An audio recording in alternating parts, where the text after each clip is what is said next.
Diwali police नशे के विरुद्ध कार्रवाई करने के लिए पूर्ण रूप से कटिबद्ध है। तो ना सिर्फ जो नशा करते हैं उनको दवाई दिलवाने के लिए, स्पोर्ट्स के इवेंट आयोजित कराने के लिए, बल्कि जो नशे की तस्करी करते हैं उन पर भी कड़ा प्रहार करने के लिए पूर्ण रूप से दिवाली पुलिस कटिबद्ध है। और इस संबंध में बाकी जो कार्रवाई होती रहती है उसके बारे में तो आपको लगातार जानकारी प्राप्त होती ही रहती है, अलग अलग प्रकार के जो नशे की खेप जो पकड़ी जाती है। परंतु जो बड़ी खेप जो पकड़ी गई है अभी, ये अंतरराज्यीय नशा तस्कर गिरोह जो हमने पकड़ा है, इनसे लगभग 102.06 ग्राम हेरोइन जो बरामद करी है, जिसकी मार्केट वैल्यू लगभग 4.5-5 लाख रुपए है। तो एक बड़ा खेप जो हमने पकड़ी है, और इसमें 2 आरोपी जो हमें पकड़े हैं इस संगरिया के रहने वाले हैं, और इनसे गाड़ी भी बरामद करी है।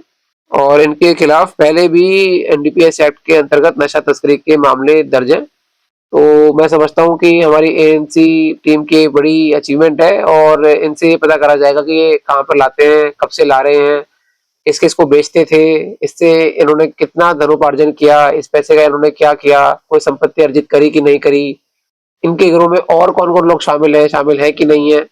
तो इस प्रकार की पूर्ण इन्वेस्टिगेशन की जाएगी, विवेचना की जाएगी, और जो भी तथ्य सामने आते हैं आपको बताया जाएगा। पहले कितने मामले दर्ज है, कौन कौन से मामले?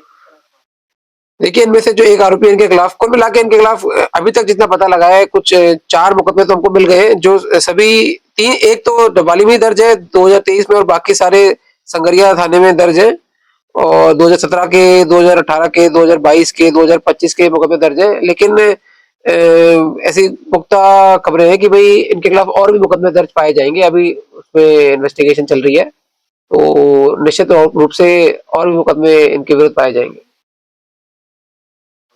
क्या हिस्ट्री है, कहाँ से बिलोंग करते हैं? ये देखिए, दोनों वैसे संगरिया जो है हनुमानगढ़ जिले से बिलोंग करते हैं, और I-20 गाड़ी भी इनसे मिली है, और डिस्ट्रिक्ट तो इनका सेम ही है, संगरिया से ही है ये। और आपस में ये लोग एक दूसरे को कब से जानते थे वो भी एक बार अच्छी तरह से पता करेंगे, और ये काम कब से कर रहे हैं, आगे किसको बेचते थे।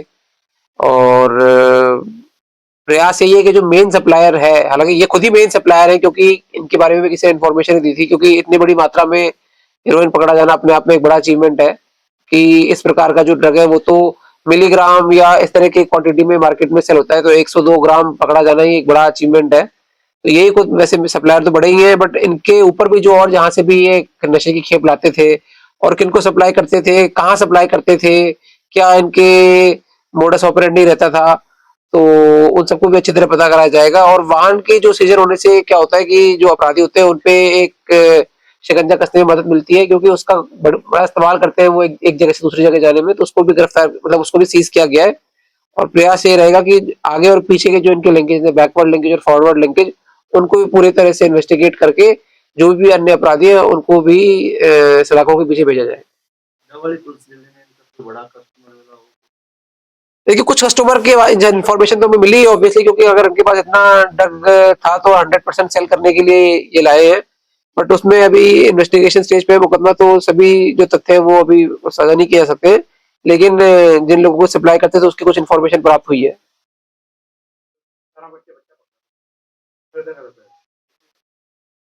बठिंडा में, तो देखिए, बठिंडा में ये इन्फॉर्मेशन उन्होंने हमको प्रोवाइड कराई थी, बट इस पे जो फर्दर इन्वेस्टिगेशन है वो तो बठिंडा पुलिस ही कर रही है।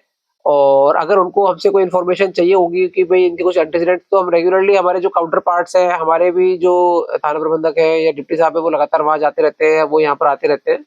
तो अगर उनको इन्वेस्टिगेशन में किसी भी प्रकार की सहायता की जरूरत होगी तो डेफिनेटली हम उनको प्रोवाइड कराएंगे। पंजाब एरिया से सर हरियाणा के लिए आ रही है? नहीं, देखिए, मैं वही तो कह रहा हूँ, क्योंकि किसी भी बॉर्डर डिस्ट्रिक्ट में इंटर डिस्ट्रिक्ट मूवमेंट हर प्रकार के गुड्स का होता है। तो अच्छे गुड्स का भी होता है और खराब गुड्स जैसे ड्रग्स वगैरह का भी होता है।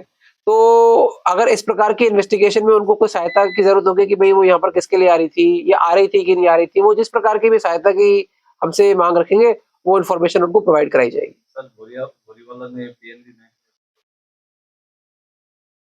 हाँ, नहीं, देखिए, उसमें एक व्यक्ति, मैं तो पहले तो बताना चाहूँगा कि पहले वहाँ पर तो किसी भी प्रकार का कोई थेफ्ट नहीं हुआ है, ना कोई कैश का, ना या किसी डॉक्यूमेंट का। और वहाँ पे जो दुकान, मतलब ये बैंक है, उसके पीछे कुछ खुला खेत वगैरह था। तो वैसे 19 दिसंबर 2024 को जो भी सभी, मैं हर महीने सभी बैंक्स की मीटिंग भी लेता हूँ, तो 19 दिसंबर 2024 को पीएनबी बैंक को बताया भी गया था और कि भाई इस प्रकार की घटना वहाँ नहीं होनी चाहिए, लेकिन एक छोटी सुरंग वहाँ पर बनने की खबर आई है। तो सीसीटीवी फुटेज में एक व्यक्ति शॉल ओढ़े उसमें नज़र भी आ रहा है, तो उसको जल्दी से जल्दी मतलब आइडेंटिफ़ाई करके नियमानुसार कार्रवाई अमल में लाई जाएगी। हालाँकि वहाँ किसी भी प्रकार के कोई थेफ्ट वगैरह की बात सामने नहीं आई है, सीसीटीवी फुटेज में साफ दिख भी रहा है। तो there has been no theft of any kind of money और एनी वैल्यूएबल डॉक्यूमेंट एटसेट्रा। तो हाँ, देखिए मतलब I can not deny the fact कि भाई पर्पज़ यही रहा होगा, बट और खुलासा व्यक्ति को पकड़ने के बाद और अच्छी तरह से हो पाएगा जो सीसीटीवी फुटेज में दिख भी रहा है। तो उम्मीद है कि जल्दी से जल्दी उनको आइडेंटिफ़ाई करके हम अरेस्ट कर लेंगे।